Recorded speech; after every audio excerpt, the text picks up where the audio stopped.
So we are recording this for educational purposes. And welcome. I'd like to welcome everyone. I'm Edwin Rutsch from the Center for Building a Culture of Empathy. And this is our Empathy Cafe. It's an orientation on how to join the Empathy Circle Facilitator Training. And it's, which is Module 1, Introduction to Empathy Circle Facilitation. And it's a 4-session training, which goes for 4 weeks. And it's 2.5 hours per session. And so we want to do today is we're going to go for 2 hours. Hopefully you can make it for the full time. And we're going to start off with some introductions, just give everyone a chance to introduce themselves. And then I'll go through the web pages to show you how to go through the training sign up, kind of a little bit of an overview of it. I'll show how to do kind of the steps to take part in an empathy circle, sort of the how-to.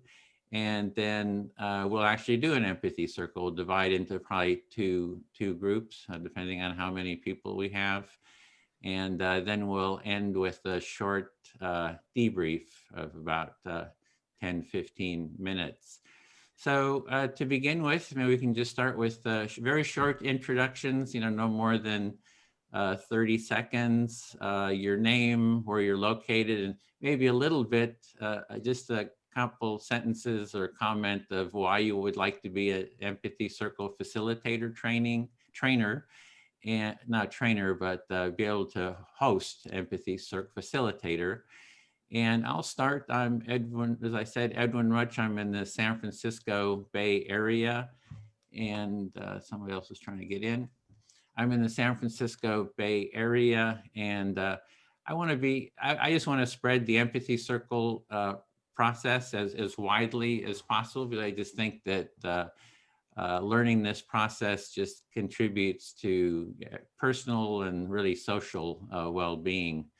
So Bill, would you like to go next? Sure. My name is Bill Filler. I'm also in the San Francisco Bay Area. I've been working with Edwin in the Culture of Empathy for about 3 years. I'm one of the facilitator training. Thanks. And would you mind calling on people to, because I'm going to start creating these rooms too. All right. So great. All right. So I'm sorry if I missed somebody. I wasn't focused quite yet. Let me know. So Connie, could you introduce yourself? You're muted. Yes, I am Connie, and I am living in the middle of Denmark, in Odense, the third biggest town in Denmark. And I found this because I am part of a regenerative culture in Extinction Rebellion Denmark. Mm-hmm. So I look around, and I did some NVC for 10 years. So yes, I'll pass on to Richard. Sure, that's fine. Go ahead, Richard. Okay. I'm Richard Palmer. I live in a small town just on in France, close to the Swiss border, not very far from Geneva. I'm very interested in the survival of the human race, therefore interested in the Extinction Rebellion movement. A little horrified about the way the planet is going at the moment. I'm interested in the empathy course, just to really to see what it's all about. So, great, welcome. Celia? And, I'll pass to Celia. Okay, that's fine. Hello everyone, I'm Celia. I come from Switzerland. I'm in Bern now. And yeah, I'm a translator, and I'm also interested in the concept of empathy. And I think it's really a key to get to know yourself, other people, and to open to the world. And therefore, I would like to be a little more active in this subject. So I just gave a try to this training. I'll pass to Marlin. Thank you, Celia. My name is Marlin. I am in Stockholm, Sweden. I am part of both Extinction Rebellion and I started Animal Rebellion this year in February. And now the two organizations have started to really collaborate in Stockholm, which is really, really fun. And we contribute both in different ways. And right now we are running a high-risk action outside the residence of the Swedish Prime Minister. And we want Sweden to declare climate emergency. And we are arrested every night by the police. I was riding in a police car last night and got arrested. Today I'm resting, so I'm doing a little bit of training. And we have 4 court dates coming up, December, January. I'm a yoga teacher, I'm a meditation teacher, I'm a veterinarian, and I see the world needs more empathy and more nonviolent communication. Like, we can't get enough of this stuff. I don't know if I can do this whole training because I'm so busy organizing this high-risk action that we're doing right now. But at the same time, I feel like it's quite intense. So we need like the regenerative culture. So I think I need to make time for this. So it will be sustainable. Thank you. And I pass on to Alex de Carvalho. Hi everyone, I'm Alex. I'm in Miami. Malin, that was pretty impressive. I am not involved in Extinction Rebellion, but in Miami I see a lot of narcissism in general, and in the world there's a lot of narcissism. And so for me, I like that question of how do we create a culture of empathy in the world to save ourselves and to save this planet. And I have run empathy cafes on my own with groups of 30 to 40 people. Great. Okay. All right. I'll go to Bean, if you can, if I'm pronouncing that correctly. Hi. Yeah. Going with Bean because I'm being camera shy, but I'll be on camera shy in a breakout room. I am part of Extinction Rebellion, Northeastern, not near you guys. And I think I've taken part in some empathy circles and read a few books. And I think it's important as far as nonviolent communication goes. For me, it's also a practice of deep listening and loving speech. So check. And should I pass or will you do that? Yeah, it's kind of a hybrid system here. That's fine. If you see someone and you are keeping track, pass. Otherwise, I'll do it. I think I could pass to Marie. Is that right? I think that is correct. I'm not seeing Marie. Florence Marie. I'm sorry. I thought maybe Florence was a location. I apologize. Thank you very much. No, my first name is Florence Marie. It's a long name, but I am in France, in Nantes, western part of France. I am in Extinction Rebellion for 1 year, I think. I've been in Extinction Rebellion for 1 year, and I'm very much interested into empathy because I am a life coach and I work a lot. I train a lot of people in nonviolent communication. And we did some kind of circles here to support activists by working on emotions, communication, and all that. And to especially with the lockdown, a lot of people felt difficult. They were in difficulties because of the lockdown. So we did some kind of circles here.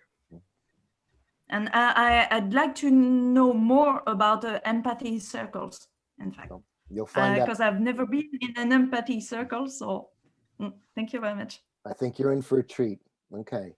And again, please excuse me if I mispronounce your name and correct me, because I'd like to. Shima? Hi, I'm Shema, and Edwin many years ago, and I wished him a happy birthday the other day, and he invited me to join this discussion. I'm also a counselor, so of course I like to learn about empathy, but right now I'm just learning more about what you all do. Great, welcome. It's good to have you here. And again, Thank you. please, sure. And please forgive me if I mispronounce your name, Carvalho? Yeah, I think you're going to keep mispronouncing it, but it's okay. Okay, I'll try till I get it right. It's Crivin. I'm French, and I'm here because in my local group, I have been appointed as a regenerative culture advocate, and we're trying to find out how we can help the group to move forward, and what kind of services or what kind of spaces we could create to help them. And I just saw on the newsletter, Extra newsletter, I just saw that there was this meeting, and I had no idea what it entailed, but I'm here. Great, well, it's great to have you. I think you'll enjoy it. Graham.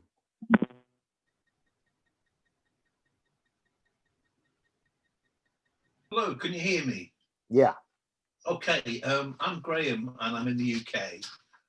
I'm fairly new to Extinction Rebellion and also Burning Pink. I like to think of myself as empathy being one of my better qualities, but we'll find out. Well, welcome, welcome. And I know, Sita, you said you're eating something, so okay. Yeah. Hi, I'm Sita. I'm in Portland, Oregon, and I've just fairly recently heard about Extinction Rebellion as well as empathy circles. And I'm not a part of Extinction Rebellion right now. I'm an acupuncturist, and so empathy really comes in handy in the work that I do. And I think it comes in handy in anything that we do, really. But I've just been noticing there's a lot, obviously, divisiveness in the US right now. And I think it's really important that people of differing opinions be able to talk to each other and listen to each other. And that's one of the motivations for me for joining this and just seeing what this is all about. So thank you. Yeah, well, that's one area where Empathy Circles, really, Edwin has been doing a lot of work reaching out, and I'm sure he'll tell you about it. So I'll pass it back to Edwin. Okay, did everyone go? I believe so. Did I miss anybody? I believe we got everybody. Oh, okay. Oh, cool. Okay, so. Oh, except for, oh yeah, you went first. I'm yeah, sorry. I did. I went. Okay. Trying to create the rooms here.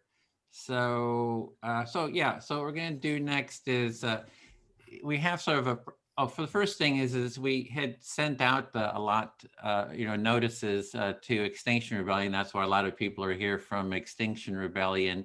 You don't have to be from Extinction Rebellion to take part in this. We have done a lot of work with XR.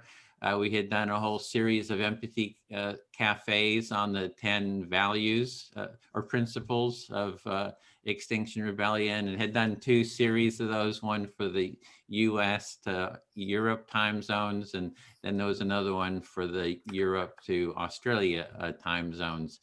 So we've done a lot of work with Extinction Rebellion, but this is really, the training is for anyone. So everyone is welcome to take part. It's something you can use, in any situation, any part of your life. And so what I wanted to do is I'm going to have go through the sort of the steps for taking, signing up for the training, a little bit about it. I'm going to do a slideshow here. So at this point, I think we'll lock the room, Bill, so we won't let anyone else in. So let me bring up this. So I'll just do a share here. So this is our main page on Facebook. So this is a good landing page, and I'll put that link in there into the chat room, into the chat at some point. So you can, it's a good place just to, if you have this URL, you can, copy that and just go to this Facebook event page if you're on Facebook and just say going, and that just, you can kind of sign up here. And we post a lot of the upcoming events and so forth here. And here is the a little video of our empathy circles. That's one of the trainers, some of the trainers here. And this is at University of California, Berkeley. This was before COVID. You know, we were doing empathy circle training with the students. And we have something called the empathy tent. And we take that tent, set it up at different events, offer listening, empathy circle practice. And one of our goals is to, you know, once COVID is you know, kind of passed, or kind of there's a vaccine or whatever, is we want to take that to Washington, D.C. and set it up in front of the White House and the Congress, and you know, demand that the president and Congress do empathy circles to help bridge the divide. So if you go here, you can see the upcoming orientation event cafes. Today is December 1st. You know, next Tuesday we have another one, so you can, you know, come take part in a couple, as well as invite friends, and there's more coming up. The details are here. This is going to be a lot of, you don't have to remember all this. It's mainly this link here. If you go to there, it'll be sort of a gateway to all this. You can see it in person. And this is the participation steps, you know, kind of the steps to get involved. You can fill out a calendar of times that you have available. We try to schedule empathy trainings for the, you know, to see where people have times available. We have a set of prerequisites. So you need to take part in 3 empathy circles to take part in the training. And then we have a training website, and there's kind of other, you know, information here about the upcoming orientation calls. You can go through, there's the next cohort that we're forming is, you can kind of click through to see it here. It'll be on Tuesdays, January 5th, 12th, 19th, and 26th at 10 a.m. Pacific time. So, and I'll click through some of these to just show you the links. And there's just more information there about the training. You can, if you go through to the description, let me get rid of that. You can go through, you know, in the discussion area, you can add comments. Let me go to the top here. You can add comments.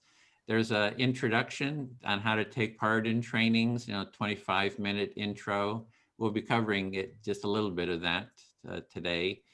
And there's recordings of past empathy cafes, empathy circle trainings, the upcoming cohort. So there's all kinds of information there. If you just kind of, you know, sign up here, you'll just see that we post kind of all the new updates. And this was from our last cohort that just finished, cohort 6. It was some of the testimonials or benefits that people had mentioned. So there's a bunch of info there. In terms of I'd shown how to click through the cohort. If you go to, there's a sign up page here for cohort 8, which is again the next cohort that we're doing. And we'll be doing more in January. I'm not quite sure what the dates are for the other ones, but this one is confirmed. You go through, there's a training application. You know, you click on that and it'll take you through just a Google form to kind of fill out your name and you know, just if you can make all the dates. And there's some other questions there. Then there's you kind of scroll down and you can just add your name to the list. So far we're going to have probably about 21 people in this cohort. So there's about 10 spaces still available for this cohort. So you can just sign up and add your name and email to it, fill out the application, and then we'll contact you and sort of follow up. And that's the other part is to get sort of a view of what to expect in the course. There's the, let me go back here. You can see the course syllabus.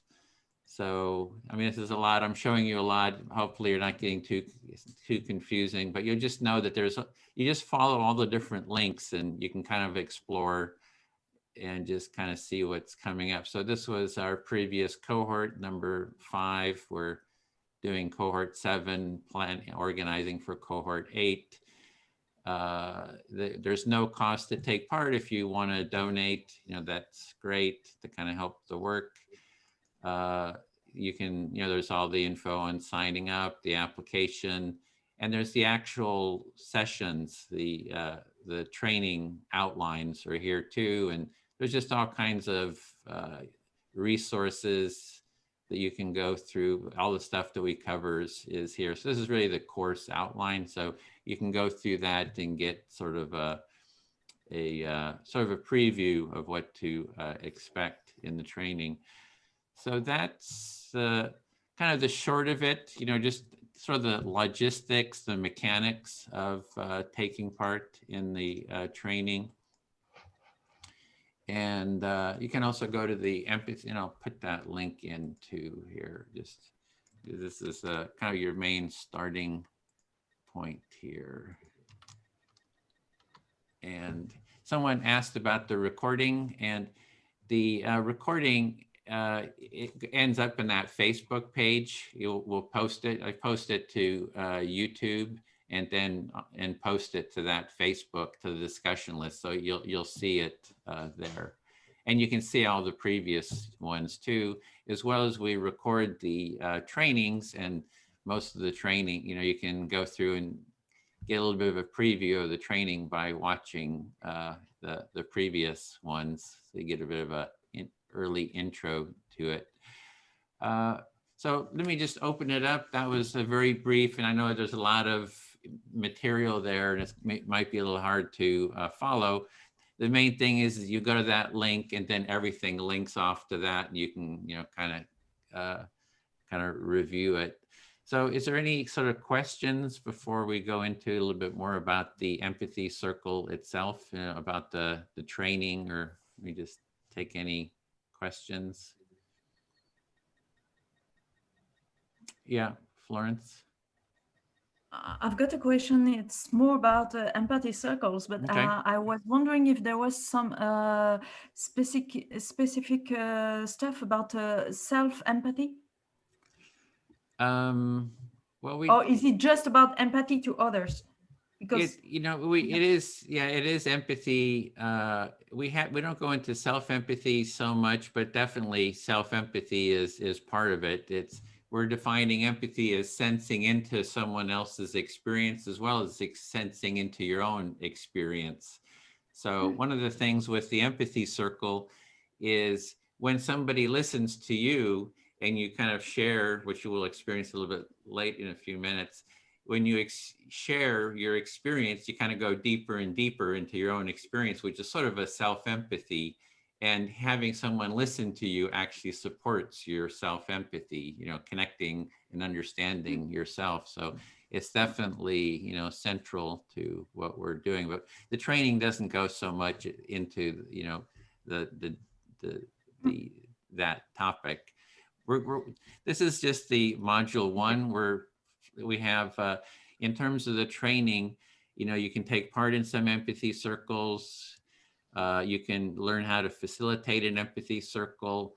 And then you can also take the training a couple times, and we're doing a train the trainer. So you can learn to train others to facilitate empathy circles. And we would really love for you to, kind of spread it throughout XR, right? If you take it in your local chapter, that you can facilitate an empathy circle there.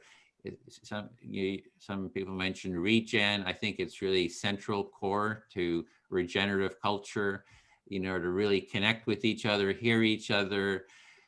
We started with Extinction Rebellion with the Future Democracy Hub, which is, with people's assemblies, citizens' assemblies. And the empathy circle is sort of a first step gateway practice for that, right? When you bring people together, if they can have empathy circles with each other, they can hear each other, and then you can go into other practices. So it's a really good foundational practice for hearing each other, team building, conflict resolution, you know, support. Somebody was mentioned being arrested, you know, every day. I know in Switzerland, there was one group, they were actually doing empathy circles after being arrested. They were, you know, doing empathy circles there. There's been in actions in Poland, you know, after the action, everybody's really tense, everybody's wound up, you know, just so much anxiety or stress, you know, about the actions, that they had empathy circles and just talked about, you know, just people breaking down, just a place to kind of be heard and to feel a sense of connection and sort of de-stress. So it really has a lot of benefits. So any other questions before we move on? Okay. Then, so next we want to go into how-to, the basics. I'll share a little video clip of the how-to. It's sort of the minimal how-to, a 6-minute how-to. There's a 9-minute video, and then there's that 24-minute video too of how-to. So it's good to watch those, and which will kind of prepare you for the process. I will share the screen here and share sound, optimize for video. So this is, hopefully this is going to work, the basic how-to steps. I'm Edwin Rutch, founding director of the Center for Building a Culture of Empathy. I'd like to welcome you to this short presentation on how to take part in a basic empathy circle. So next, let's look at the step-by-step how to take part. An empathy circle starts with 2 to 7 participants. Here on the screen, we have 4 participants, which I find is an ideal number. There are 4 basic roles, and the roles rotate among the participants as the empathy circle unfolds. 1, the speaker, is the first person to speak. 2 is active listener who actively listens to the speaker. There's the silent listeners, they quietly observe and witness. And the facilitator who organizes, schedules, and hosts the circle. They also do the timekeeping, and they have some experience with the process and help keep participants in the process. However, everyone has the responsibility to hold the process and the practice. So to begin with, the facilitator will start the empathy circle. They welcome the participants. They lead introductions if the participants don't know each other. The facilitator invites participants to give short introductions, for example, their name, where they're from, and something personal about themselves. The facilitator then reviews the empathy circle process to remind everyone how it works. They announce the discussion topic, if there is one. Even if there is a topic, you can always talk about what is alive for you. That is what is on your mind in the moment. And 5, they set the speaker time limits, perhaps 5 minutes, for example. And the facilitator then asks who would like to start to be the first speaker. So at that point, the participant volunteers to be the first speaker. As speaker, you select who will be your active listener, and you can select anyone that you want. You speak about the topic given or whatever is alive for you. And so you'll speak a bit until you have maybe expressed an idea or two, and then you want to pause to give the active listener a chance to recap what they understand that you are saying and feeling. If you say too much, the listener may have difficulty in reflecting it. As the active listener, you are listening to the speaker to get an understanding of what they're saying and what is important to them. You are giving them your full attention as a supportive companion on their inner journey and exploration. When the speaker pauses, you recap your understanding of what they said and how they feel by reflecting the essence of that in your own words. You can summarize, paraphrase, or even say the speaker's words back to them. Even though you may have a strong impulse to respond with your own ideas, judgments, analysis, advice, and sympathy, or even questions, resist the impulse to do so because these common responses block the speaker from moving along their internal journey. You'll be able to say whatever you want when it is your turn to be the speaker. If you don't reflect the understanding to the speaker's satisfaction, they can always say it again. Then as speaker, you check, do you feel understood to your satisfaction? If you do not feel understood, you can say it again, perhaps in different words. If you do feel understood, continue sharing. Again, after speaking a bit, pause to give your active listener a chance to recap their understanding of what you said. As the active listener, you again share your understanding of what the speaker said and meant.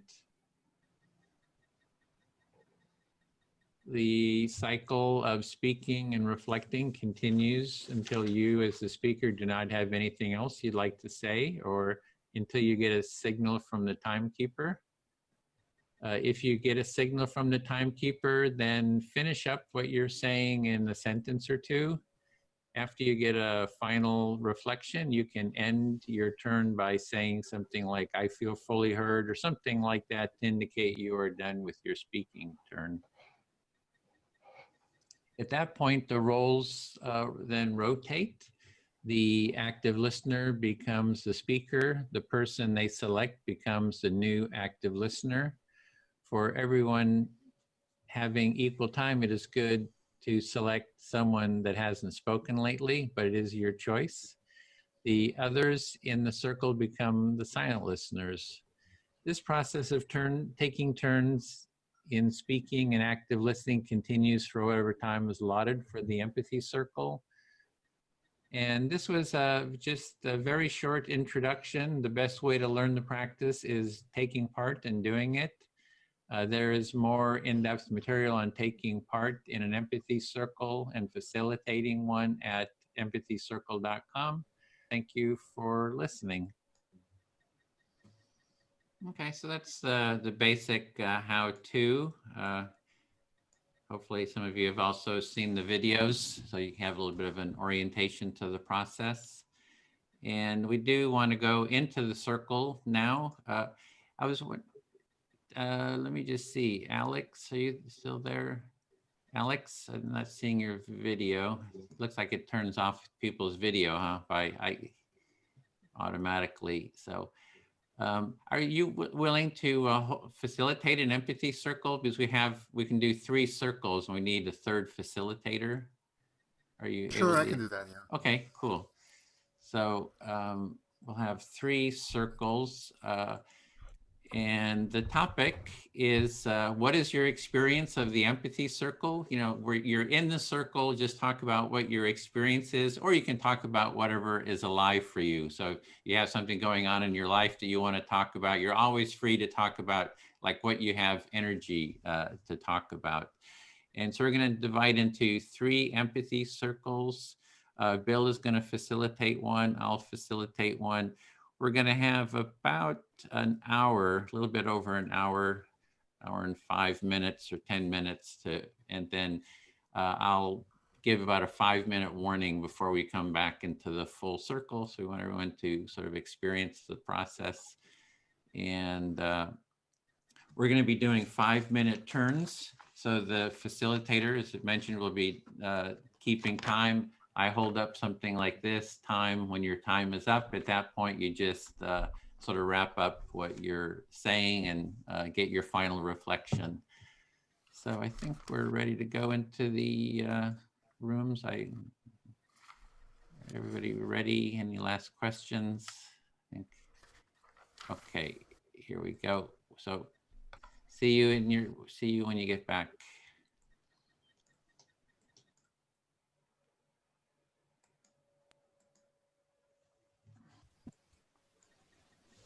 Okay, here we are. This is our circle. I'm also sort of keeping track of the other ones, so I do a little bit of administration here. So a good way to start is if someone would like to be the first speaker, and you can speak to me, and I'll model the listening, and also keep track of time. So, and again, the topic is, what's your experience in the empathy circle? For example, do you feel nervous here? Do you feel excited, or whatever is on your mind?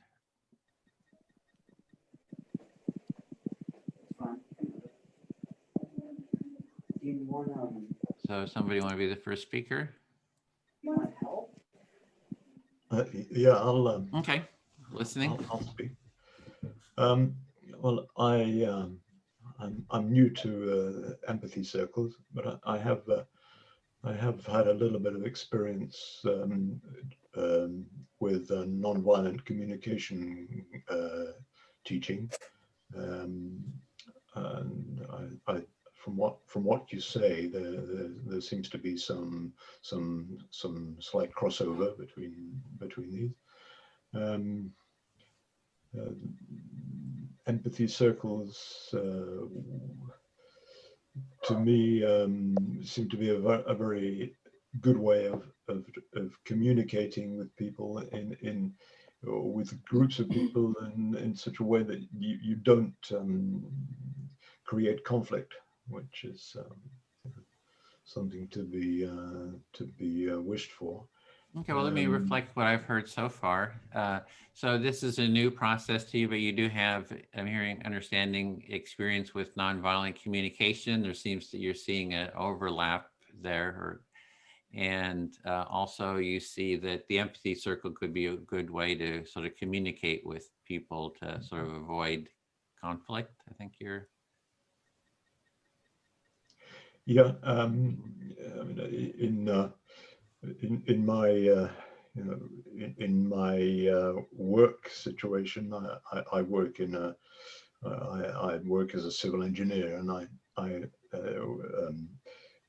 currently involved in projects to renovate structures, old buildings, historical monuments, and similar structures. And so I often encounter different interests within that group, and I've had several meetings where tempers become quite violent, and because people are interested to defend their own interests, and so there's clearly a need for empathy. So even in your work, people get there's conflict comes up, people get angry, and you can really see a need for empathy in that situation to address the violence or anger. Or yeah, I think so, and this sort of makes me think back to the nonviolent communication topic, where you really need to understand the needs of the people you're speaking to in order to communicate well with them, and then to try and find a solution which makes which is a solution for everybody, which is sort of a win-win situation, so to speak. So you're seeing, like in VC, that you look for the needs that people have, and you try to connect to the needs, and then from there you can kind of come up with some solutions. Sure. So you see some parallels with what we're doing. And yeah, for me, I mean, it's that type of approach is necessary in both one's private life and one's public or working life. So it's important. I mean, it's also important today because, for me personally, I'm I'm horrified by what I see the human race doing. We seem to be running into a brick wall with an amazing speed, and we're in a situation where people are only interested in solutions that make maximum income, a maximum profit for an entity, whether it's themselves or their company, and with no thought for anybody else. I mean, that's also a situation where there's a direct need for empathy in terms of empathizing with the effect of what one's doing on everybody and everything around. It's what I'm hearing there is you can see sort of the benefits, you know, the personal benefits, maybe work-related benefits, but also for the larger society, the benefits, because people are kind of going for their own self-interest. They're not seeing the impact that their actions are having on others. So we really you're seeing the need for empathy at sort of a larger cultural level. Exactly, yeah.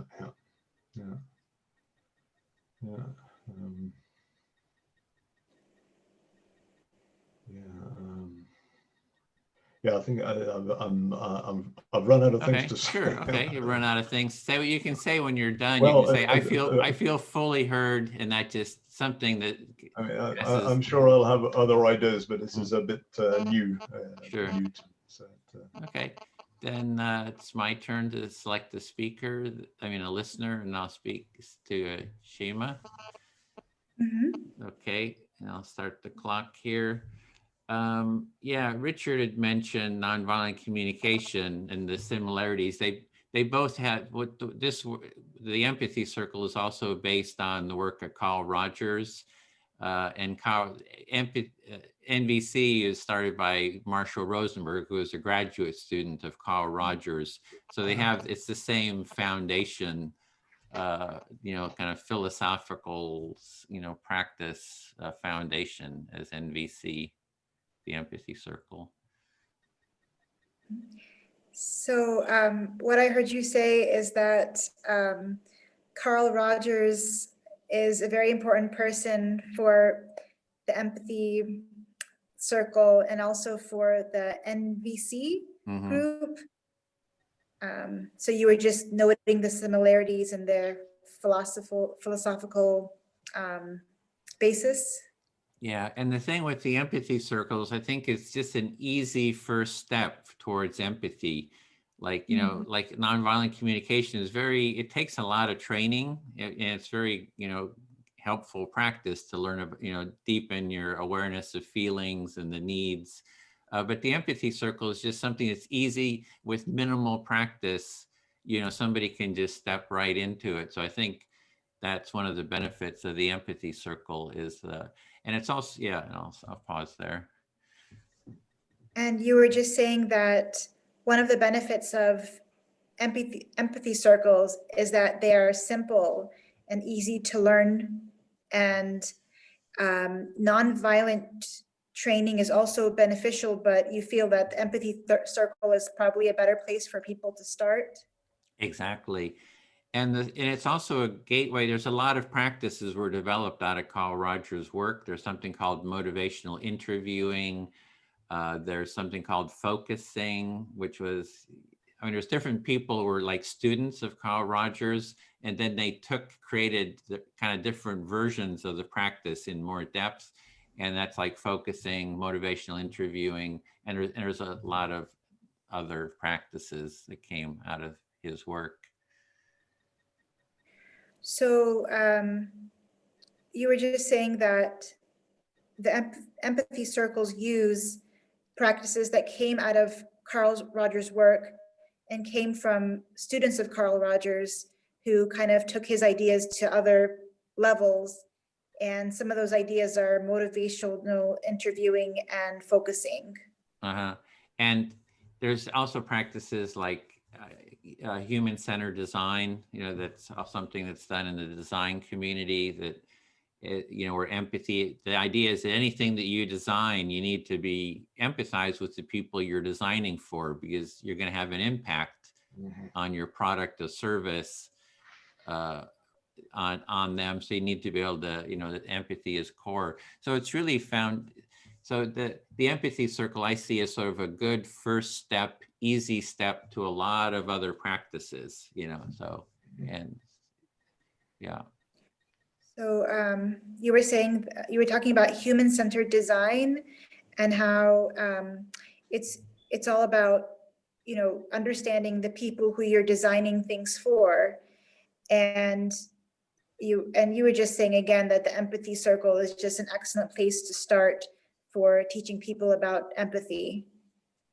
Yeah, and another practice is any kind of mediation. If you're doing conflict mediation, if you can get the parties to start feeling heard and understood and then start hearing and understanding each other, it's almost like magic that the knot kind of starts the knot of the conflict just starts unraveling.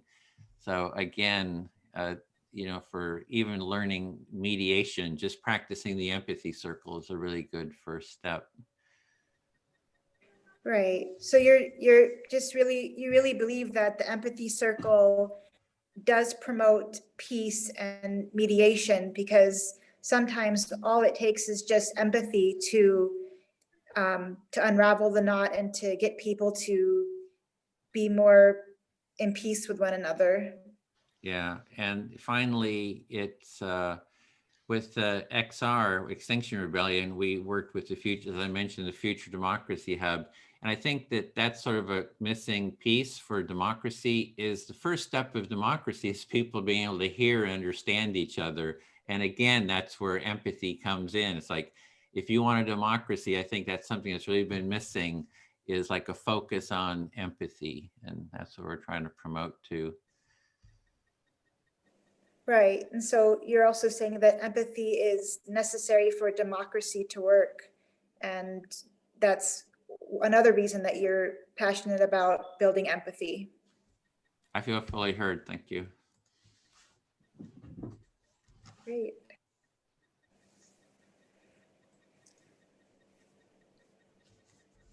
So you choose whoever you like to have listen to you. Oh, I can't see the names of people. I guess I go to participants or. Oh, okay, I see. There's Marlin and Celia. So you're on a cell phone, so you get maybe difficult to see. So I can just Marlin do or Celia. Okay. Okay, Marlin. Is Marlin there? Yes, and it's Marlin. Marlin? Yes. Marlin. Okay. Oh, I guess I'm just feeling thankful that Edwin invited me to this, and I just appreciate Edwin because he's just a very easygoing person, and I feel like he's just a very good person to connect with, and I just appreciate that he invited me. It kind of touched my heart that he like personally invited me to this.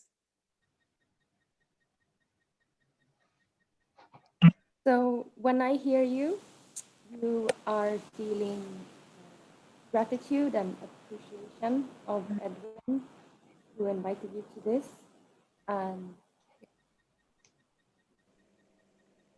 he's a great person to work with.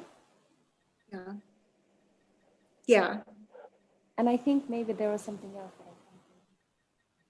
Yeah, that's basically it. And then I really enjoy these kinds of discussions.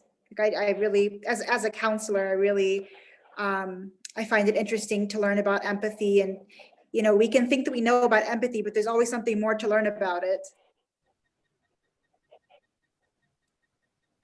You really appreciate learning about empathy. We learned, and get a bit surprised every time you learn about empathy, that there's still more stuff to discover. And as you work counselor, you work with this regularly. Mm-hmm. Even then, it's still, you're still learning. Yeah, definitely. And I was going to say something, but I forgot. Let me think. Well, I'm happy and I'm excited to be here. And I'm also excited that like there's so many people from other countries. I'm actually American, but I live in Iraq right now. But it's really cool that there are so many people from like France and other countries. I think that's just exciting. Yeah, it is. So you feel excited and you are happy that there are lots of participants from other countries. For example, France, and you are from the US and you are living right now. Yeah. Okay, I feel fully heard. So you can go next. Thank you. Thank you. So then I choose Celia to be Yeah, I'm here. what was it called? Reflective listener or active listener? Yeah. When I joined this meeting, I was very rushed because I hadn't had dinner and I need to eat. Ideally, I should have had food before, but I didn't have the chance. Now I feel much better because I ate and you guys were okay with me eating during the introduction. Nobody said anything. So I was really happy that that was okay. And also I feel a bit rushed because we are doing a lot of nonviolent direct action right now. We have some full-time activists. I'm part-time activist. I work part-time to make space for activists. So sometimes I feel like all this empathy, making coffee, kumbaya around the campfire is awesome. But guys, we have climate emergency. If we're going to make it, we need to act. But then when I'm here, I'm like, but this is what we need. Like, this is the foundation for democracy. And I'm like, if we don't do this, we have nothing to build on once our governments around the world start declaring climate emergency and we will try to, I don't know, rebuild humanity. Like, these are big, complex questions. Thank you. So first you said that you were in a rush before coming to this training. You needed to hit. Then you said that it's a great idea to have this kind of, to have these empathy circles.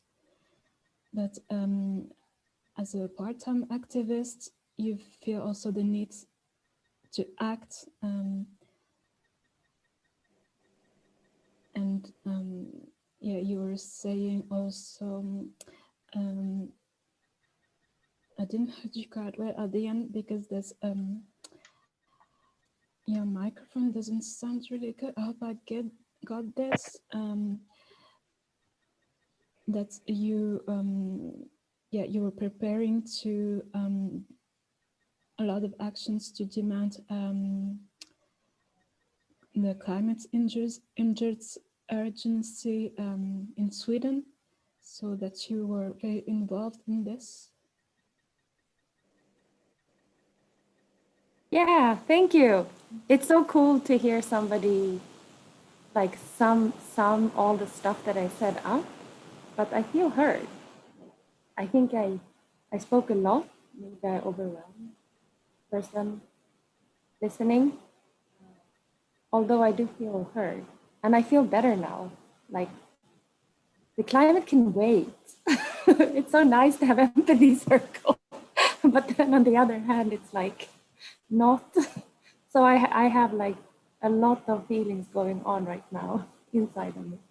But I feel gratitude, I think, because this is so important. This is like one of the most important things for humans, like connection and creating space for others. And also the thing that was said in the beginning with when people really see me and give me space when I share, I process things in a different way and I create self-empathy. And I guess it's transformative in a way. And we don't have these spaces so much anymore. in society. At least I have to like find a Zoom meeting. It's not that easy to find, like just walking down the street, sort of, or at work or in my family. Like I have to find a particular book or a particular group of people. Thank you.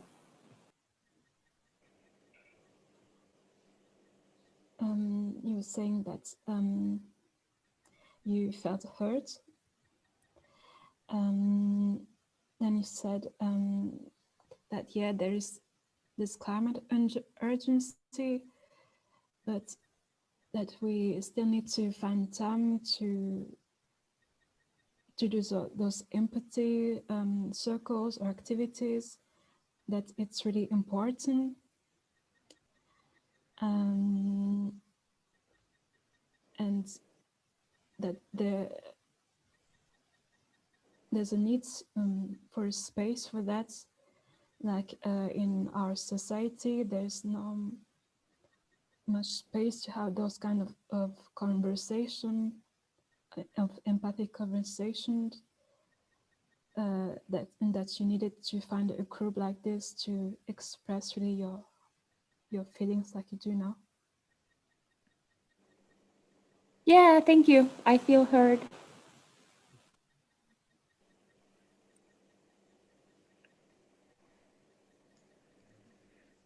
So I'm going now, and I guess Richard will be the listener. Okay.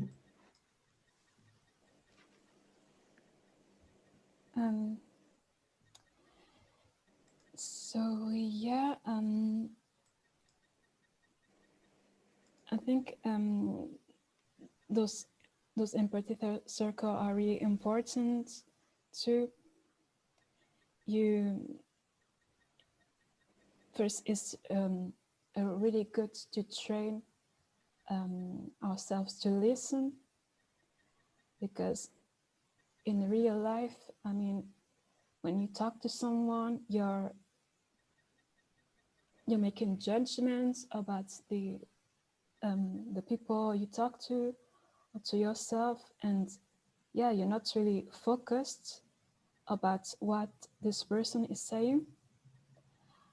And yeah, like you said, like I guess Edwin said, empathy is a really great, listening is a really great tool to try and resolve conflicts in this way. It's really great tool for non-violent communication. I'm done for now. Yeah, so you're saying that empathy circles are very good for training us to listen to other people as a means of resolving conflict. Yeah, sorry, that's what I got from it. Okay, and yeah, that's it's a really good training to communicate better in real life, in everyday situation. And my first experience in a kind of empathy circle was during a meditation class. Yeah, it was kind of not really a circle, it was just in pair. And I found it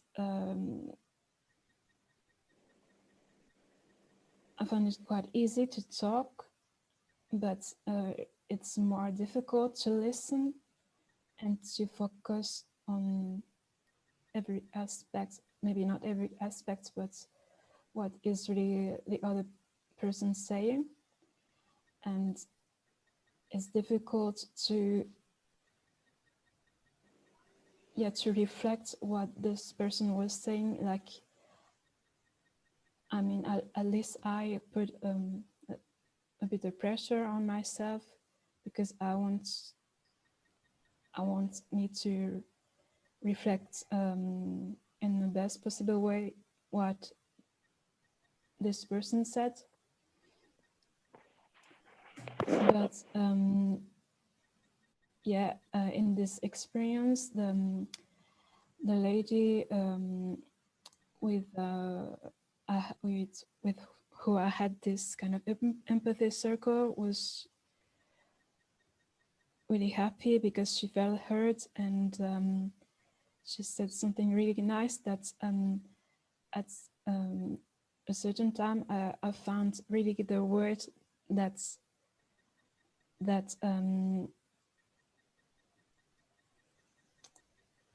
reflected more what she meant, that I found a better word than her, and that she felt really heard. Yeah, so that was really, it makes me happy, made me happy to see that she felt heard. Yeah. Yeah. So Celia, you find that you're able to understand the person in your empathy circle, and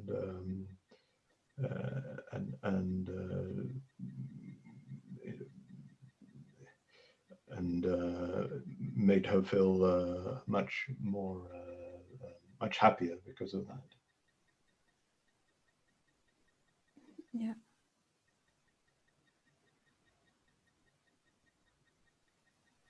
And then I had another experience with Empathy Circle. It was online during the corona, the first wave of corona. And it was really good to talk with people in this way in this pretty dark period. And yeah, it felt great.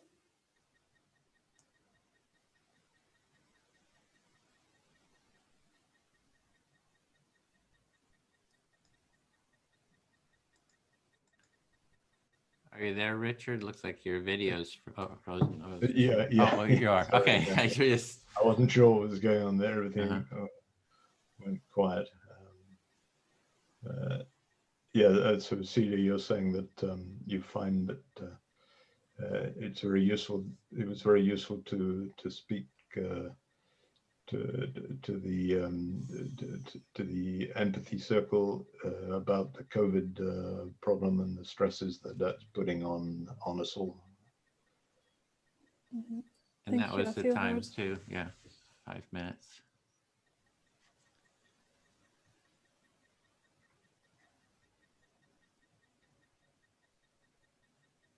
So you're up again, Richard. Choose whoever you would like to. Let's see. I'll pick Shima. Yes, I'm here. Okay.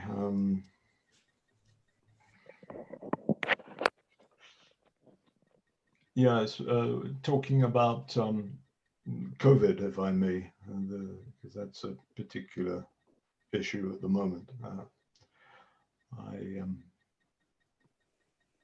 I'm quite amused in a way by this current pandemic, because it seems that as a civilization, we've not learned anything about pandemics. Nobody's consulting their history books, and in consequence, the worldwide response seems to be one of total panic. That I find interesting.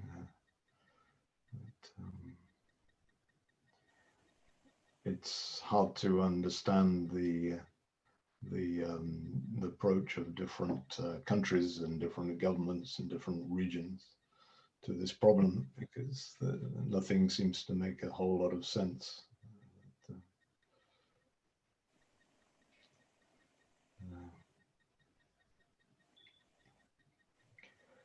But I'm also sort of persuaded that maybe the coronavirus is well, one could see it as perhaps a good thing for society, because it's actually demonstrated quite clearly that when society wants to make a change, it can, and can do it very convincingly and with no apparent effort or concern about costs at all. And suddenly things can be made to change. So I'm left wondering how long it'll be before society can apply the same approach to the bigger crisis, which is the climate crisis.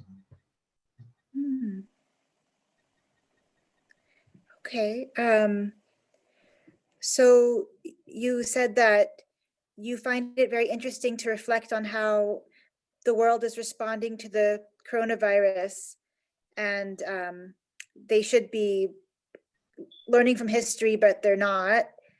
And you also find it interesting that the coronavirus has shown that societies can change, that governments can change policies and create fast change. So it shows that that can happen, and you would like this kind of change to also happen for bigger issues such as global warming. Yeah, and you know, one could even reflect on the fact that the coronavirus is a direct result of the human race's behavior up to date, in terms of its impact upon the natural world. And the coronavirus is maybe is something which has arisen to try and deal with this problem, and to deal with us, in effect. One could even say that maybe we're an even bigger virus, and the coronavirus is there to try and sort of get us under control again, because we're running out of control. So, you know, I sort of look at that and think it's amusing that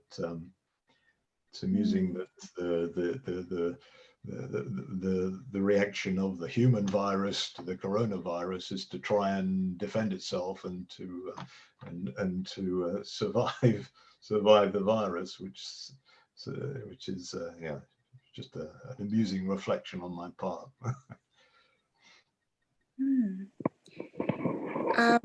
So you said that perhaps the coronavirus is a result of us, of people messing with nature too much, and so it's kind of like our actions brought on the coronavirus upon ourselves, and you find it amusing how now we are fighting the coronavirus. Yeah.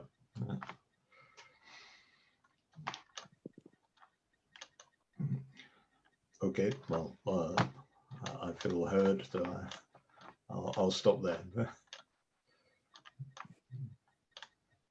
Okay, great. So I guess I can choose Edwin. Listening. Okay. So I just found what Richard said very interesting, and it made me want to learn more about the climate crisis, because I don't really know that much about it. And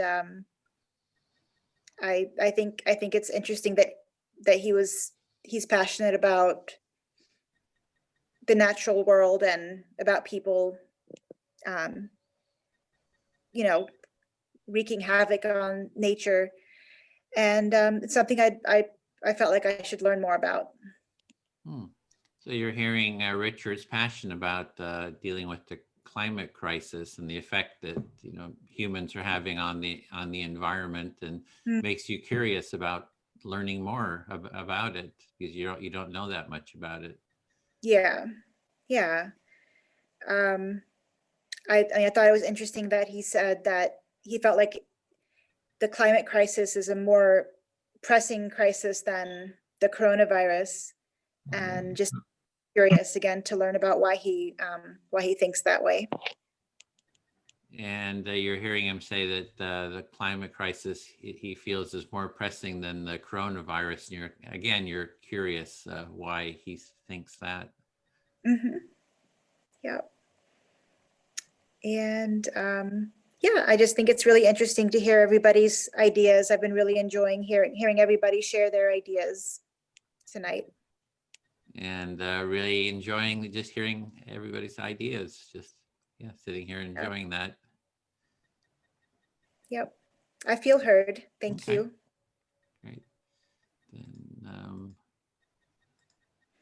speak to Marlin. Did I pronounce it right this time? Yeah, great.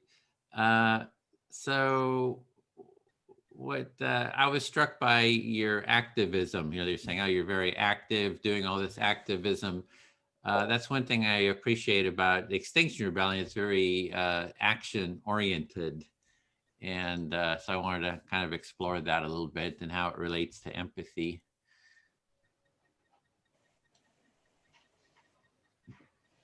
So you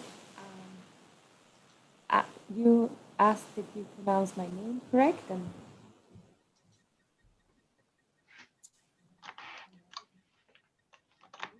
and then you said know that XR is very active, and I am also very active in this, and that's sort of one thing that's very genuine for Extinction Rebellion, and you want to explore how that is connected with empathy. Yeah, exactly. Because I think that we need sort of an activist empathy. It's like usually, you know, like I think you mentioned the empathy, kumbaya, let's all get together, you know, be happy together or whatever, and has a kumbaya sort of a superficial maybe quality to it. And I think we need an activist empathy with sort of the same passion as you're having with, you know, the climate, but to be going to the politicians and demanding that they do empathy circles with each other and to model a more empathic society. So that's something I'm working on is, you know, how do we get the politicians to do empathy circles? And my congressman here where I live has agreed to do an empathy circle. He's a Democrat, and he's agreed to do empathy circle with some Republicans. So I want to bring the sides together to have empathy circles with each other. So you are saying that there is a need for an active empathy, or an empathy activist. That's the word, an empathy activist.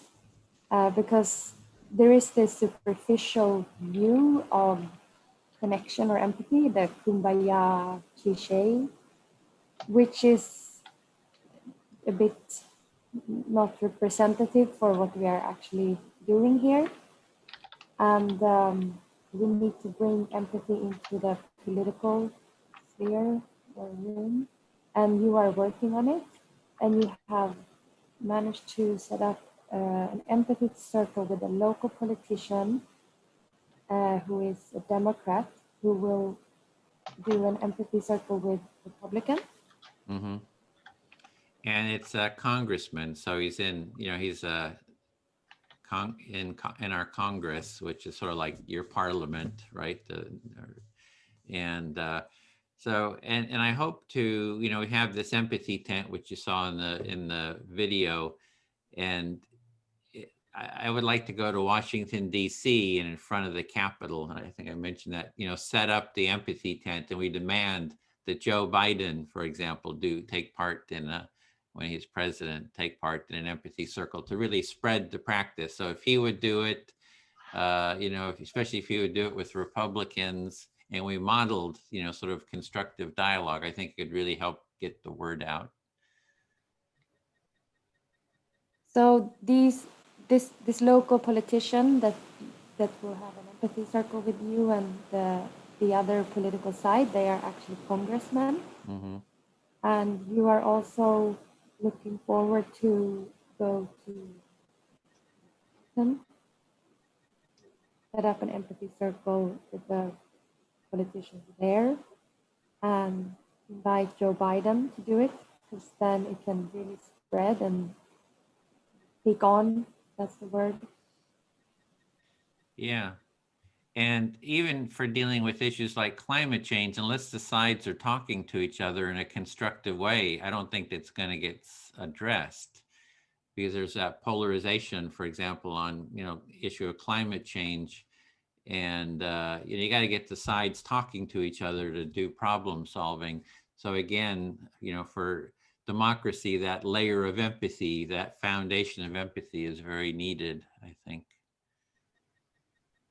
So in order to be able to functionally sort out the climate emergency, we need to have empathy within, I guess, everybody, especially political leaders, in order for them to really start listening and understanding each other. And it's not until then that we can actually start solving all the problems that we have created. Yeah, I feel very heard. Thank you. Hey, so I will ask Richard if you could please give listener. Okay. Thank you. And right now, I sort of had a receipt of what I am thinking myself. Some of the words that we have in Extinction Rebellion and Animal Rebellion is we want system change, not climate change. Or we have a toxic system. We need to heal ourselves and the world. Like, but then at the same time, we also need action. And this is really, really freaking hard, because activism is really draining and takes up a lot of resources. We can choose to be out in the streets or sit at home and have empathy circles, but I guess ideally we do both. We do both at the same time, or we find a balance for it. And like right now we are a team of like 28 people, and there's like a core team of 10 people, and they are going to court, all of them soon, and they are spending a lot of time in custody. And I'm the only person who is participating in these kinds of things. But I know there's an interest for nonviolent communication, and we always have check-in and check-out, and we have like 10 breaths before we start meetings. So we try to have like a regenerative culture, but it's so hard to, because I want to be the change, and I want to represent a culture that is resilient and healthy, so that we sort of spread something really grassroots that we believe in. And yeah, this is so hard. I don't know. I feel sort of alone in this in a way, because just being an activist is not very common. And then being an empathy activist, like, you're making this very hard. Thank you. Okay. So Marlin, you believe that we should be that the system should be changing, and at the same time you believe that action is important, and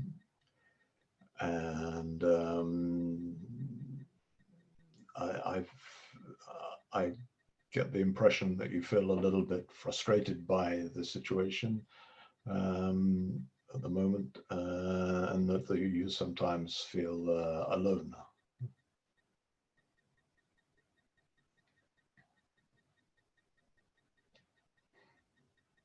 Sorry, I probably missed a lot of stuff, but there was... Yeah, I think I tend to overshare. I think I need to, good for me if I could pause, not share so much. I get a little bit excited and I don't have a lot of patience. That's why I'm a good activist.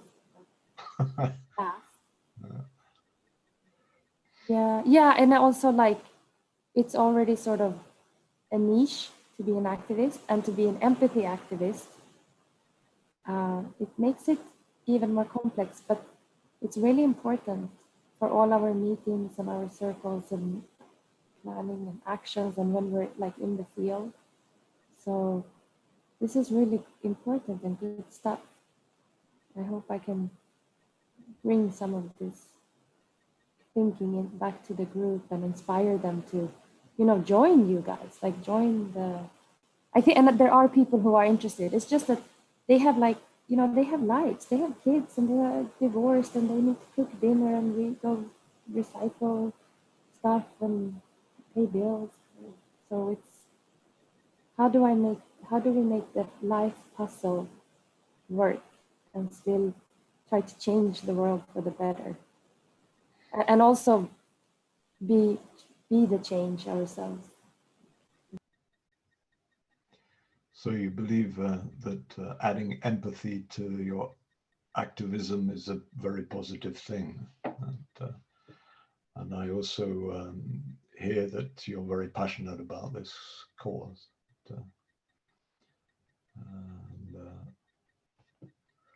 So am I, so I agree. Yeah, thank you. I feel heard, and I think it just landed more in my body how important this work is. Like, I think I'm just gonna make more time for it. Like, because I also feel better. Like, I feel it, sometimes I feel very stressed because of the activism that we're doing. Like, it's so, like, just dealing with, like, last night we had 10 police officers and we were 7 activists. And they were like, these guys, they were not using a lot of violence, but if we were, it's like a balance, like it's a weird game that we're playing. So it is stressful. And it's not something that I learned in school how to do or that somebody has taught us. Like, we don't have a handbook, we don't have a protocol. And it's very sensitive, like the group, the dynamic in the group is I mean, this is real shit going on. People are going to prison, like, and they're getting big fines, and this is like for real. Like, this is like not a movie. And yeah, it's just surreal because it's so real. And I think this empathy stuff will make it so much more healthy. And I think, and I feel now, I feel better. I feel more relaxed. So I think this is healthy for me to do. Okay, thank you.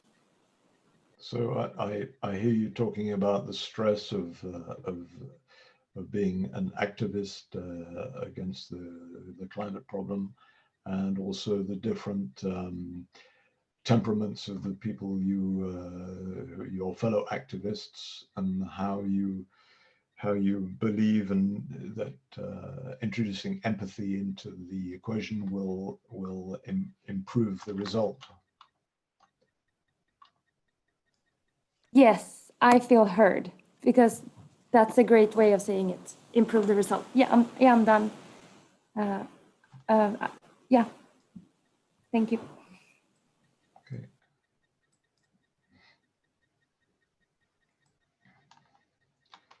So I have to, now it's for me to choose.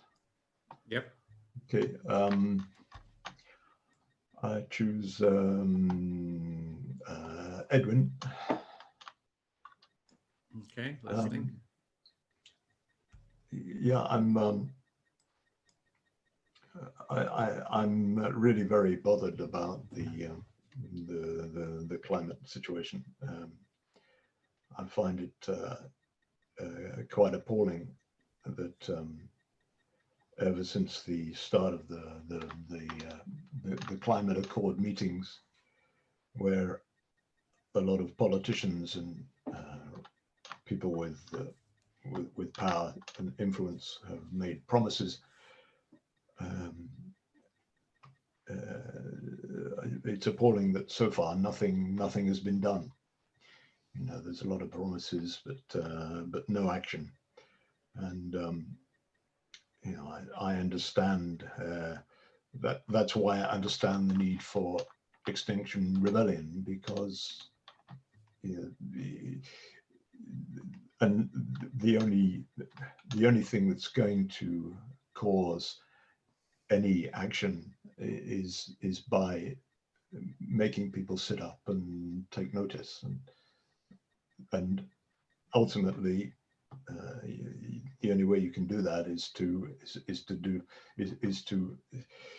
plan some form of activism which has a direct impact on their daily lives, or it's just to make people react. So I'm hearing you're just feeling appalled by the lack of action to address the climate change issues, and especially from the powerful, who have made kind of these accords and nothing gets done, and you just feel that it really takes action to some kind of social action to have them pay attention and do something. Yeah, indeed. You know, it's just incredible that that people can just continue their lives as normal. Nobody, you know, where I'm living. I mean, now I've sold my car. I go everywhere by bicycle. I go to my meetings, business meetings, by public transport. I take bicycles on the train and things, and to try and make people aware that this is possible, you know, that it's possible to change. You don't have to carry on with the same system. I'm very happy that last week I was very happy to organize a site visit on a project that I've started working on the other side of France, up in Brest, by using technology. I was able to visit the site by I sort of said to my colleague, look, you go to the site with your smartphone and just walk around, and we'll look at the site together, and we can talk about the problems, and then I can decide what to do. And that was something which made me very happy, because it saves me getting on a plane and going there, which is, you know, it's saving a lot of fuel and a lot of carbon.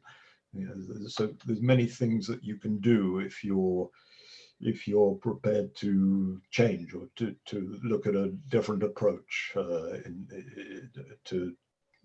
the way that things have been done previously. So I'm hearing real frustration that most people aren't really doing anything to address the climate issue, and that you're actually trying to model things that can be done by riding your bicycle, you know, coming up with ideas that are more energy efficient.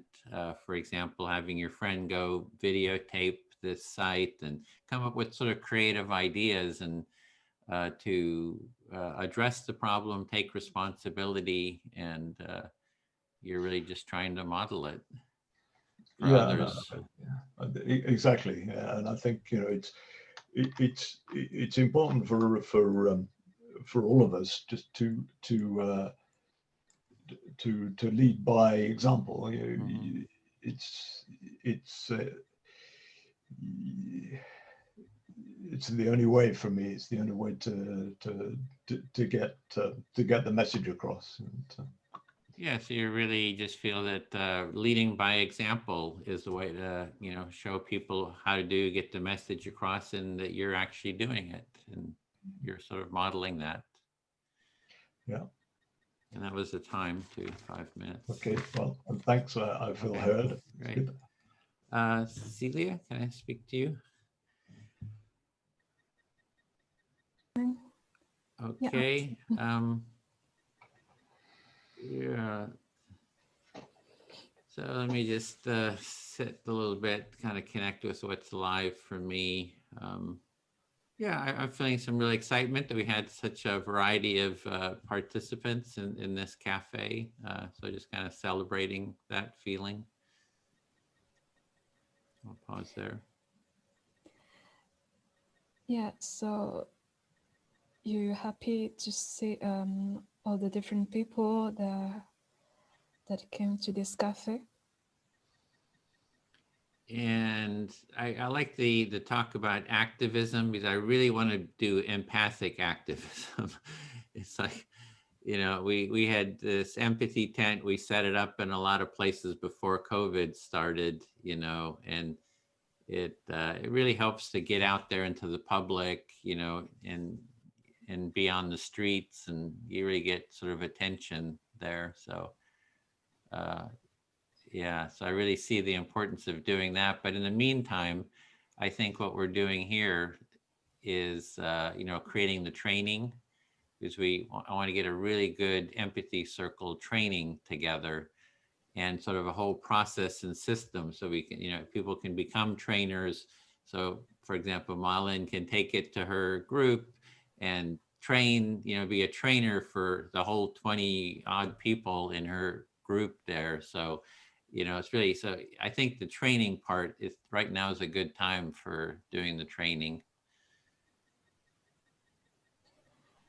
Yeah, and you were happy to get to talk about activism during this cafe, but for you it's really important to do empathic activism like you do in this project, where you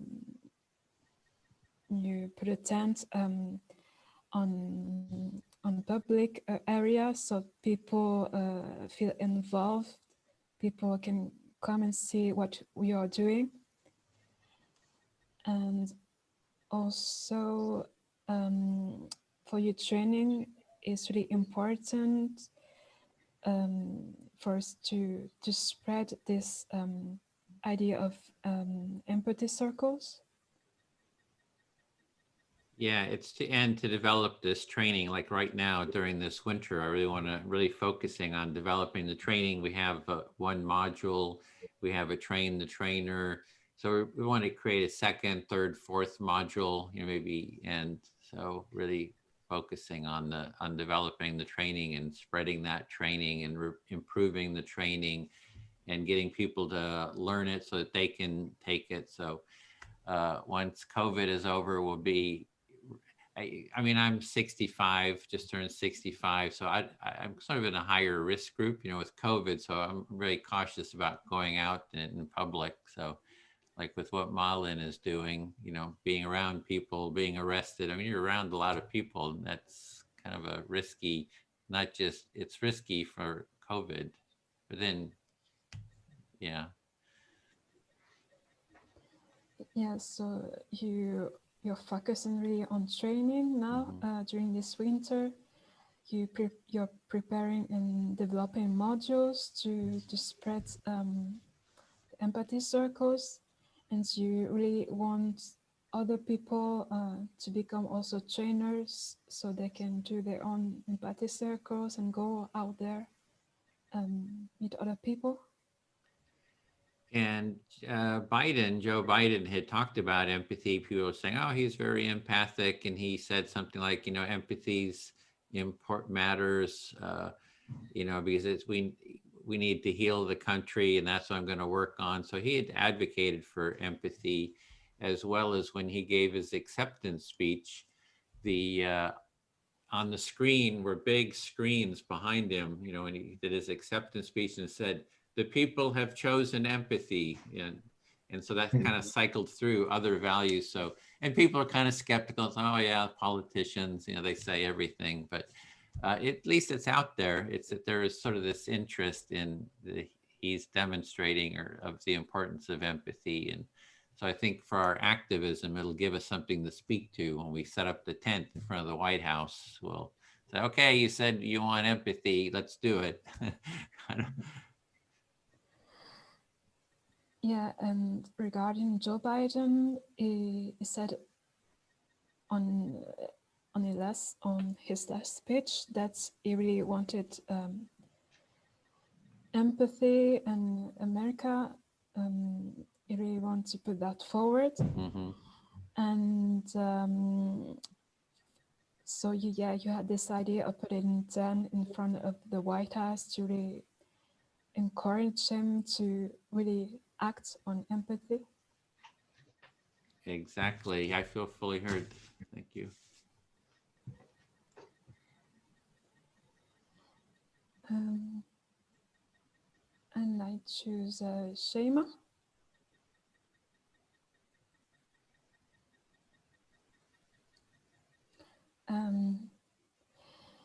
Yeah, I'm really excited to hear about the project of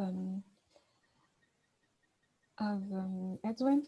I find that's really great. And yeah, on the political side, there's a lot of an empathy. I feel like when you see a debate on television, people, the politicians don't hear each other. They just imposing their views. And for me, that's really problematic. So yeah, it will be a really nice thing to put more empathy in politics. And I hope that will also contribute to building a better confidence. So yeah, there's a lot of defiance of the populations regarding politics now.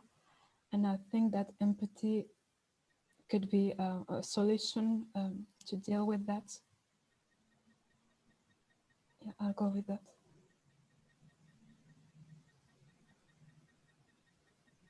You're muted, Shema. Sorry, I'm muted because my kids are making noise. So I heard you say that you were really excited about what Edwin was saying about his future projects. And you were saying that you feel like there's a real need for empathy in politics because you notice that politicians, they impose their ideas, but they don't really listen to the other side. And so you really feel like politics needs empathy. And you also see a lot of the people, unhappy with their political situations. And you feel like if empathy was taught more in the mainstream, that would build more peace and calm during these tumultuous times. Yeah, that's it. And yeah, for me, activism, yeah, empathy should be more linked to activism. For example, here in Switzerland, we are quite a conservative country. And I feel, yeah, that no matter what we protest for climate change in the street and to actions, I think we won't really convince the conservative people to act, to be a little more active, to protect our environment and so, because yeah, and I think that empathy would be a better way to yeah, for me, I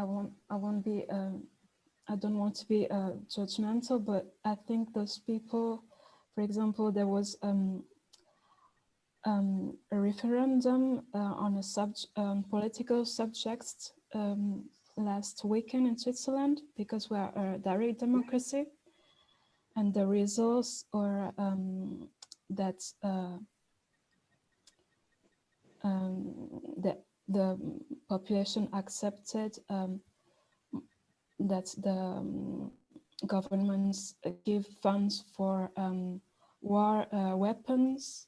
They accepted that the governments keep doing that. They also said no to new legislations that will help judge multinational who were doing damage against our environment abroad.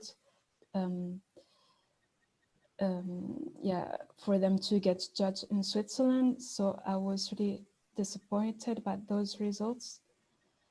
And yeah, for me, there's really a lack of empathy in the political level, in the population, I guess. I hope that was clear.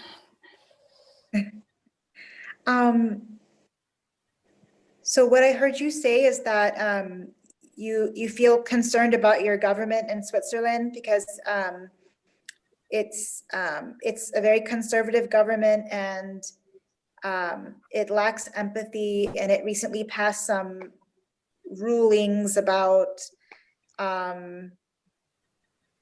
like that basically are not good for world peace, I guess, and you feel like empathy is important and activism, because you need activism to actually, you feel like it'll make a change in the government. But you were just feeling disappointed by some of the recent rulings of your government. Mm-hmm. Yeah, so those were projects, political and legislative projects that were accepted by the population. And so I was feeling concerned about the choice of the population. And I think there is a lack of empathy because those decisions are not social enough and not enough caring for the environment. So, but at the same time, I think we need to listen to the people who made such choices to be empathic to them. So why did they choose to vote for that? And I think we need an empathy on a really wise level. Yeah. So you were just saying that the people, the public did vote for these measures, and it is concerning because they chose measures that were not good for the environment. But you also see the need to have empathy for what the public chose. Yeah, that's basically it. And to also target making them, hearing them will maybe make every people more empathic and maybe more open to other ideas, I hope. Yeah, and you're just saying that if you can show empathy to the public who chose, ideas that you don't agree with, but by showing them empathy, then that will teach them empathy. And when people learn empathy, their minds become more open to new ideas. Yeah, thank you. I feel fully heard. Okay, well, thank you. So I'm going to close the rooms. We're going to go back to the main room. So we have 60 seconds. So thank you everyone for taking part in this circle. We'll go back and have a little bit of a debrief. Really enjoyed this. Thank you. Thanks. Okay.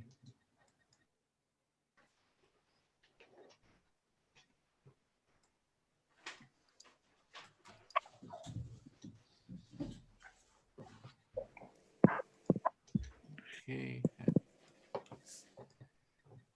few seconds here before everybody is brought back automatically.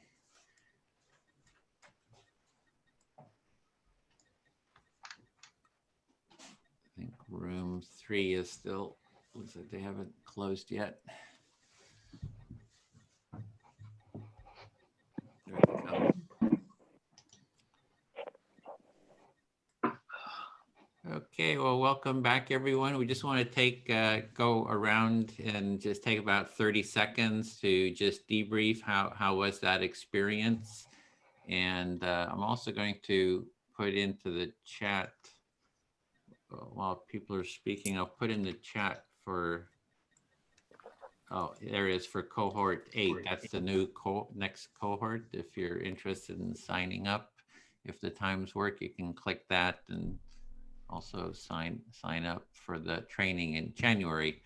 So yeah, Bill, do you want to go? Just how was it? Any kind of final comments about the circle, how it went for you? It went great for me. I really appreciated, especially people, and I've said this before, and I'll say it again, people who English is not their first language. It takes a certain amount of courage to bring it there. I kind of ignominiously speak one language, and you know, and your courage when you come here and share with me and in English gives me insight into a world that I wouldn't have otherwise. And so I always find that appreciative. So thanks, everybody. I had a great time. I loved the people I was with. Great, thanks. Do you want to call on people just to? Sure, I'll do that. Richard. Well, I'd like to say first of all that it's a great. I feel privileged to be able to speak to you all from you know, around the world. I mean, this is really it's very fine, and you know, there was a time in my life when I was based in the States and traveling continuously around the world, dealing with the business in Middle East, Australasia, everywhere, you know, and I was just on the plane all the time. And I did that for a couple of years. And at the end of that period, I found that I hated traveling, and I sort of thought about my experience, and my experience was that I'd met a lot of people from different corners of the world, and actually they were all pretty much the same as my neighbors, and so you know, that for me feeds in very nicely to the current problem with everybody flying around the world constantly because there are cheap flights available, and you know, it's really not necessary. You know, just knock on your neighbor's door and learn about the people around you, and you find that you know, you achieve exactly the same thing. You just you know, I like this. This saying by Marcel Proust, who had this saying that you know, the better than rather than the best voyage of discovery is not discovering new lands but opening your eyes, and I think that just really sums it up. Anyway, so thanks to everybody for being there. It's great to see you all. Okay, thank you, Richard. Florence Marie. Yeah, for me it was very interesting to have the reflection of others. Yeah, and at different times. So that was really touching. And I've got a question now, but I don't know if there will be some other time to ask it. Edwin? Yeah, if you just want a quick question, sure.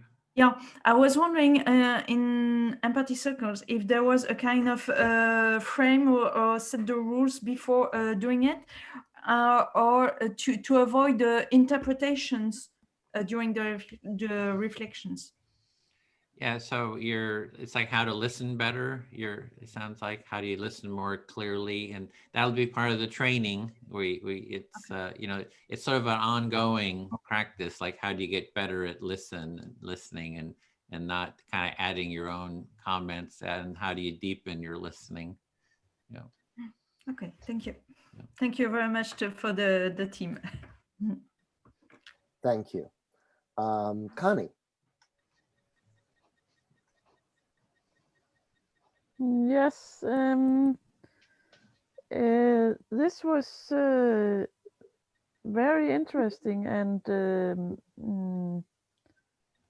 of course a little like something I tried before and experienced, but also quite different and certainly, sadly, I realized that language might be a problem and more than a language problem. And that's a little hard to me right now. But I will be back for some more sessions and we'll see what happens. Yes, thank you everybody for being here. Great, yeah, I really appreciated your participation. I look forward to seeing you again as you make up your mind. Shema?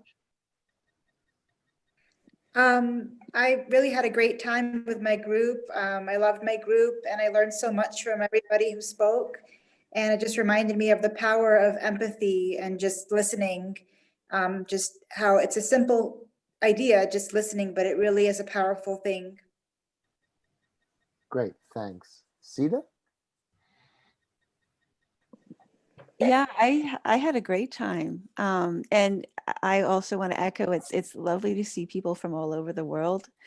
And I want to thank my group. We just spent such a short time together, but all that time was spent either listening or sharing and empathizing. And I feel a little close to my group, which is really nice after just this short time. And yeah, so I had a great time. Thank you very much. Thank you, Sita. Carvalho? Yes, thank you. Yeah, it was really nice to see how this works, and the conversation was interesting. Yeah, it's a good starter to get to know. And also I asked a question in the chat, so you can answer in the chat maybe. Okay. Thank you very much. Great. Okay. So the question in the chat is how many, well, we want people to take, to do 3 circles if they can. So, but if you plan to do that and you want to sign up and, then there'll be ample opportunities to take part in 2 more circles. So yeah, this counts as 1 circle. Yeah, this counts as a circle. Yeah, so I hope that answers. Alex. It was no, it was great. It started out a little bit awkwardly. It was everyone's first time, and they were a little bit unsure of how to go about this. But then as we went around second and third time, it deepened, and the empathy grew. And like Sita said, yeah, I kind of, grew to appreciate everyone in the group. Thank you very much. Thank you, Alex. Bean. Hi. I really enjoyed our group. So thank you for holding this space. It was really interesting to see it unfold with some with a lot of experience and some with a little bit and some with others close to. Yeah, and I feel I learned a lot just from listening to everybody in there and watching it evolve. So thank you. Check. Great. Well, thank you. Graham. I'd just like to say that I initially found this new experience to me a little robotic and and unconvincing to start with, but having seen it work in practice, I was amazed at how much more I empathize with the people I was listening to, and that surprised me. Thank you, Graham. Marlin? I just realized that if I ever have a partner again, I'm going to need to practice this. Otherwise, it will never work or last. And it was so refreshing to both try to just listen to somebody and just try to remember what they were saying so that I could repeat it without reacting or judging and all that crap that goes on. And I also had to repeat it when other people were listening to me and could sort of fact check if I was actually listening. So there's a bit of the performance achiever within me who wants to do well. So I struggled a bit with that. I learned a lot of things, like I talk a lot and I overwhelm people. So keeping it short to give people some, the opportunity to listen. Yeah, this is great stuff. I'm really grateful. Thank you. Thank you. And Celia? Yeah, thank you to everyone. That was a really great experience. And yeah, listening to other people was really interesting. I learned a lot of things too. It was also great to have people from so many countries and have so many other points of view, and yeah, who you can really learn from. And I found the experience of listening also really interesting. Like Marlin said, you really have to focus on what the other people says and not your own judgment. And I think that's a really good training for life in general. So thank you to everyone. Thank you. Okay, I want to be respectful of the time. Edwin? Okay, well, thank you everyone for taking part. Usually the first hour, if you haven't done the practice and it's a little rough, you're trying to learn the practice. As Alex was saying, the second hour, you start feeling more comfortable with it. You get more relaxed. There's less anxiety, and you start sharing more deeply. And if you come back next week, you'll already have done that first hour, which is a little, a little bit of anxiety producing, and it'll be easier, and it just gets easier over time. And while it's an easy practice to get started with, it's really a lifelong work, I find, to get better and better at listening, get more grounded and more centered with sort of an empathic presence. So we look forward to seeing you next week, and thank you so much for having been here. I hope to see you again, and especially in the training. Check out the training. Hope to see you there. So bye for now. Thank you Bye, very much. everybody. Thank you. Thank you, Bill. Thank you so much. Thank you. Bye, everybody. Bye. Thank you very much. See you. See you.